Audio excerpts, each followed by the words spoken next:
Hi children. Hi అన్న. ఈరోజు మిమ్మల్ని బైబిల్లో కొన్ని క్వశ్చన్స్ అడుగుతా. దేవుడు నిన్నెందుకు ప్రేమిస్తున్నాడా అనుకుంటున్నావు?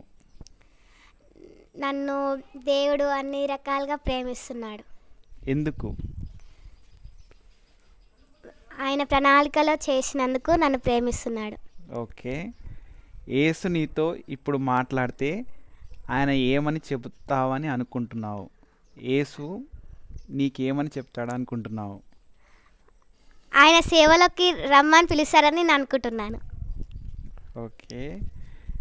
నీకు తెలిసిన యేసు చెప్పిన పెద్ద అద్భుతం ఏంటిది? నీళ్ళు పోసి ద్రాక్ష రసంగా మార్చిన చెప్పు చెప్పు. పెళ్లిలో చేసిన అద్భుతం అది. నీ హృదయంలో యేసు ఉన్నారని నీకు ఎలా తెలుస్తుంది? రోజు నేను ప్రార్థన చేసుకుంటాను కాబట్టి. Okay, very good. నీవు ఎవరికి మంచి పని చేసావు? ఎందుకు చేసావు? మీ స్కూల్లో ఫ్రెండ్స్ అయినా, లేకపోతే ఇంట్లో మమ్మీకైనా, డాడీకైనా, తమ్మునికైనా? స్కూల్లో మా ఫ్రెండ్స్కి ఏదైనా లేనప్పుడు నేను సహాయం చేశాను. వాళ్ళకి ఏదైనా ఇబ్బంది వచ్చినప్పుడు కూడా నేను కొంచెం హెల్ప్ఫుల్గా ఉంటా. ఎందుకు చేసావు? దేవుని కంటే అట్లా హెల్ప్ చేయడం ఇష్టం కాబట్టి. ఓకే. బైబిల్లో నీకు ఏ కథ అంటే ఇష్టం? నాకు మంచి సమరయుడు. చెప్తావా స్టోరీ? ఆహా. ఓకే, ఆ స్టోరీ వల్ల నీకు అంటే మెసేజ్ ఏమని అర్థమైంది? దేవుడు మనకి హెల్ప్ చేస్తున్నాడు అని అర్థమైంది. ఓకే. నెక్స్ట్, ప్రార్థన అంటే నీకేమనిపిస్తుంది? మంచిగా అనిపిస్తుంది. నీకు దయ గురించి చెప్పు. దయ అంటే ఇంకొకరికి హెల్ప్ చేయడం, కనికర చూపడం, హెల్ప్ చేయడం, జాలిపడడం, దీన్ని దయ అని అంటారు. ఓకే. నెక్స్ట్, దేవుడు నీకు ఇచ్చిన పెద్ద ఆశీర్వాదం ఏంటిది? నేను ఒకసారి ప్రేయర్ చేస్తున్నప్పుడు, నేను ఏడుస్తూ ప్రార్థన చేస్తున్నప్పుడు దేవుడు నాకు ఆశీర్వాదం ఇచ్చాడు. ఇంట్లో ఉన్న అవసరాల గురించి ప్రార్థన చేస్తున్నప్పుడు నన్ను ఆశీర్వదించాడు దేవుడు. Okay, very good. నెక్స్ట్,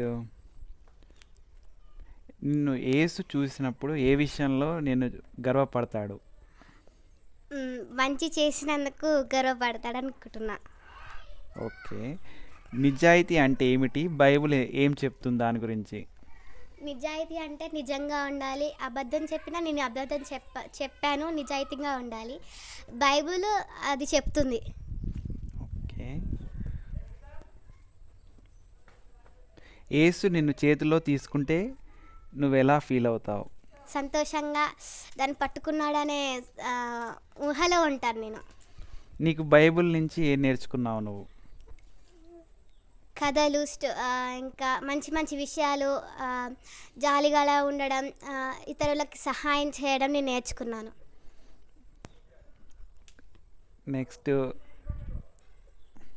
దేవుడు నిన్ను ఒంటరిగా ఉన్నప్పుడు, నీకు దేవునితో మాట్లాడాలనిపించినప్పుడు నువ్వేమని అడుగుతావు దేవుణ్ణి? దేవా, నాతో మాట్లాడండి, నా తోడు ఉండండి అని ప్రార్థన చేస్తాను. ఓకే. నెక్స్ట్, పరలోకం ఎలా ఉంటుంది అనుకుంటున్నావు? బంగారంతో ఉంటుంది, పెద్ద వెలుగుతో ఉంటుందని నేను అనుకుంటున్నా.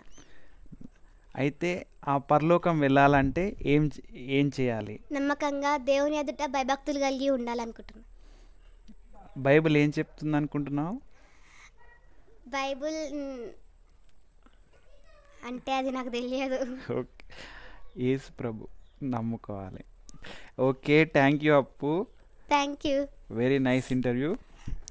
Thank you very much. Thank you.